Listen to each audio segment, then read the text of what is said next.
Nico et Julie, paranormal. C'est tous les jeudis, 22h-23h sur Vibration. On est de retour les amis, j'espère que vous allez bien. Bienvenue aux personnes qui reprennent l'émission en route. Eh oui. Nous on est toujours là et on est ensemble jusqu'à 23h. C'est ça. Mais maintenant, on est là pour découvrir la nouvelle chronique de Julie, la chronique de l'étrange. Alors, dis-nous tout, de quoi ça parle. Donc tu m'as dit tout à l'heure la malédiction de Toutankhamon, c'est ça? Exactement, la malédiction du pharaon Toutankhamon. Vas-y, raconte. Eh bien, je vais vous remettre un petit peu dans le contexte. Imaginez, nous sommes en 1922, en plein désert égyptien, dans la vallée des rois. Une équipe d'archéologues, menée par l'anglais Howard Carter, s'apprête à faire une découverte qui changera à jamais notre perception de l'Égypte antique. La tombe inviolée du jeune pharaon Toutankhamon. Ce qui aurait dû être une découverte scientifique extraordinaire se transforme en une énigme entourée de mystères et de malédictions. Ça commence bien. J'ai capté ton attention. Ouais, c'est bon, ça commence bien. J'écoute. Alors, bon, pour revenir un petit peu sur qui est Toutankhamon, c'est un pharaon relativement méconnu à l'époque de sa mort, en 1323 avant Jésus-Christ, parce qu'en fait, il a régné seulement 10 ans. En effet, il est mort à l'âge de 19 ans. Du coup, sa tombe est l'une des plus petites de la vallée des rois, ce qui pourrait expliquer pourquoi elle est restée intacte pendant plus de 3000 ans. Eh oui. Les pilleurs de tombes ne devaient pas spécialement la chercher. C'est ça. Ouais.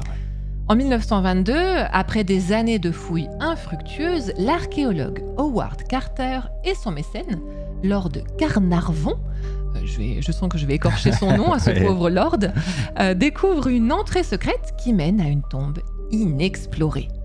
Après avoir déblayé les débris, ils atteignent finalement une porte scellée. Lorsque cette porte est ouverte, Carter et son équipe découvrent des trésors inimaginables. Des objets en or, des statues, des bijoux, des meubles, tous parfaitement conservés. Et au centre de cette incroyable collection, le sarcophage de Toutankhamon contenant sa momie. Ah, la fameuse momie. Exactement, la fameuse momie. Alors, peu après l'ouverture de la tombe, Lord Carnarvon, le riche financier de l'expédition, il meurt mystérieusement d'une infection sanguine en avril 1923, seulement quelques mois après la découverte. En fait, il se serait coupé par accident avec un rasoir alors qu'il était au Caire. Cette petite coupure serait infectée, entraînant une septicémie qui lui fut fatale. Mais il y a un détail qui va attirer ton attention. Ouais, j'écoute. En fait, une marque sur la joue de la momie de Toutankhamon semblait correspondre exactement à l'endroit où Lord Carnarvon s'était coupé. Coïncidence ou signe d'une malédiction? En tout cas, c'est surprenant. La légende est en place. La rumeur, elle commence à se propager. La tombe du jeune roi aurait été protégée par une malédiction inscrite sur ses murs. Bien que la phrase exacte n'ait jamais été retrouvée dans la tombe, il se murmure que la mort viendra sur des ailes rapides à celui qui perturbe la paix du pharaon. Franchement, ça fait frémir. Oui, le décor est posé là. Bon, la presse s'empare de l'histoire, commence à parler de la malédiction du pharaon, on connaît les classiques. Oui. Certains disent que l'électricité a soudainement cessé de fonctionner au Caire au moment de la mort de Lord Carnarvon et que son chien resté en Angleterre serait mort en même temps que lui. Ah, alors est-ce que ça a été vérifié ou est-ce que ça fait partie de la légende? Certains disent. Ouais, ok. Bon, il n'y a pas qu'une seule personne en lien avec l'expédition. Bah oui, bien sinon sûr. Tu penses bien que je t'aurais pas fait tout un pataquès. Oui. Donc il n'y en a pas qu'une qui meurt de façon très étrange. En fait, ce ne sont pas moins de 6 décès que l'on peut relier à la découverte du tombeau de Toutankhamon. Ah, c'est pas mal, hein? Ouais, quand même, tu vois.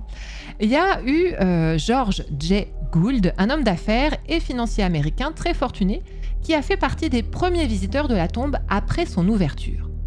Peu de temps après avoir visité la sépulture, il a contracté une fièvre qui s'est rapidement aggravée. Il est décédé en mai 1923, seulement quelques mois après avoir été sur le site, et son décès a immédiatement été associé à la malédiction du pharaon. Ça a semé la panique dans les milieux qui suivaient de près les découvertes archéologiques. On commençait à penser que quiconque entrait en contact avec la tombe risquait de succomber à une force surnaturelle. Ouais, on peut dire qu'il y a un peu comme une sorte de peur collective qui a commencé à s'installer à ce moment-là, quoi. Oui, complètement, parce que là, j'en suis à mon 2e gugus. Sur 6. Sur 6. Oui. Donc ça commence tranquille, mais les gens, tu vois, ils commencent à trouver ça un peu bizarre, quoi. Ouais. Le docteur Sir Archibald Douglas Reid, un radiologue britannique, a été chargé de radiographier la momie Toutankhamon peu après son extraction du sarcophage. Eh bien, ce gars-là, son travail consistait à essayer de déterminer les causes potentielles de la mort du jeune roi. Ouais. Ok, tout va bien. Sauf que, peu de temps après avoir réalisé cette tâche, lui aussi, il est décédé de manière subite. Et de 3. On sait de quoi il est mort, hein? Non, de manière subite, j'en sais pas plus en tout cas, mais tu vois, ça a été assez bizarre pour que ce soit noté une fois de plus dans les journaux, la presse, et puis c'est le 3e, où là quand même ça commence à causer. Hein. Ouais. Ensuite, il y a eu Hugh Evelyn White, un archéologue britannique qui a participé aux fouilles de la tombe. Il a également connu un destin tragique. En 1924, il s'est suicidé, apparemment en proie à des visions macabres et des angoisses qu'il n'arrivait pas à apaiser. Ah, mais là, oui, ça n'a pas dû arranger, ça a pas dû arranger la chose. Non, on monte d'un cran. Hein. Surtout qu'avant de se donner la mort, il aurait écrit un message énigmatique avec son propre sang. Je te jure, on est dans un film. Ouais, c'est un peu ça.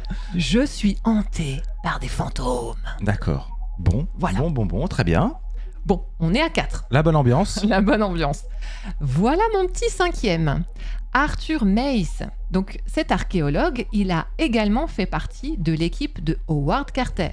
Peu de temps après avoir participé aux fouilles, Mace a commencé à souffrir de graves problèmes de santé qui l'ont affaibli au fil des mois. Il est mort en 1928 après une longue et pénible maladie à l'âge de 53 ans. Alors, le cas de Mace, il a particulièrement marqué les esprits parce qu'il était considéré comme un homme robuste et en bonne santé avant son implication dans l'expédition. Donc en fait, il n'y a rien qui laissait présager une maladie longue comme celle qu'il a eue et dont il a souffert.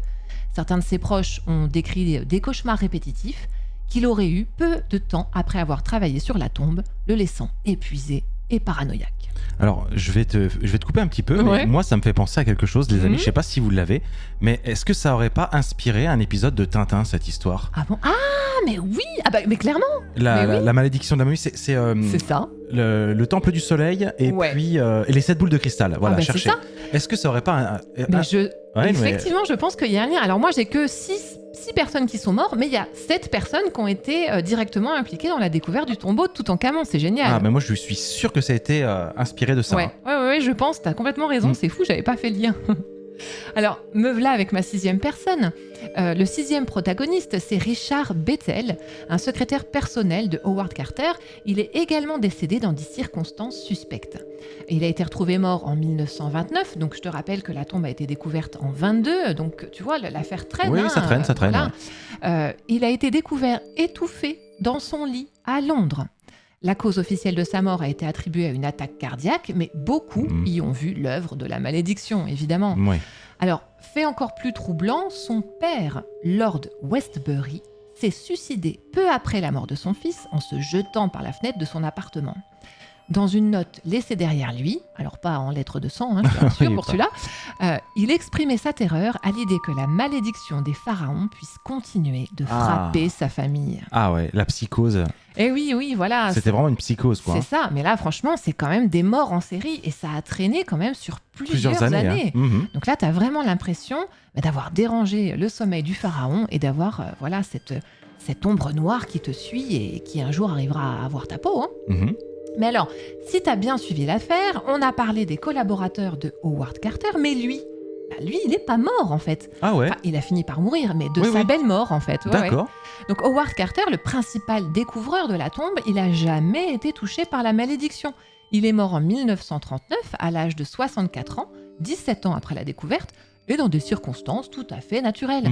Ça a semé le doute quant à la véracité de la malédiction et certains ont estimé qu'elle était une simple invention médiatique destinée à vendre de la presse à scandale. Bah oui, bien sûr.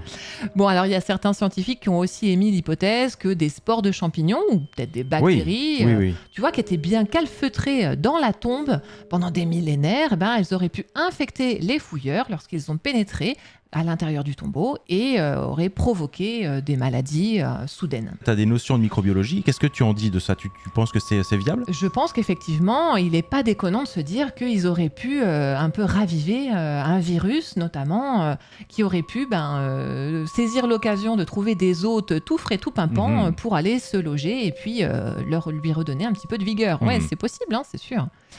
c'est pareil, il y a toute la notion psychologique. Il y a d'autres scientifiques qui ont proposé des explications en ce sens, en affirmant que l'angoisse et la peur liées à l'idée de la malédiction elle-même auraient pu avoir causé un stress énorme chez les personnes impliquées, les rendant plus vulnérables à la maladie ou à des accidents. Ouais, peut-être un peu comme un stress post-traumatique du coup. Ouais, complètement. En fait, ça aurait pu les affaiblir physiquement ou affaiblir leur mental, et après, tu te montes, tu sais, le bourrichon en épingle, et en fait, tout est lié à la malédiction, alors qu'en fait, non, c'est juste le fruit du hasard, quoi. Ouais, c'est possible.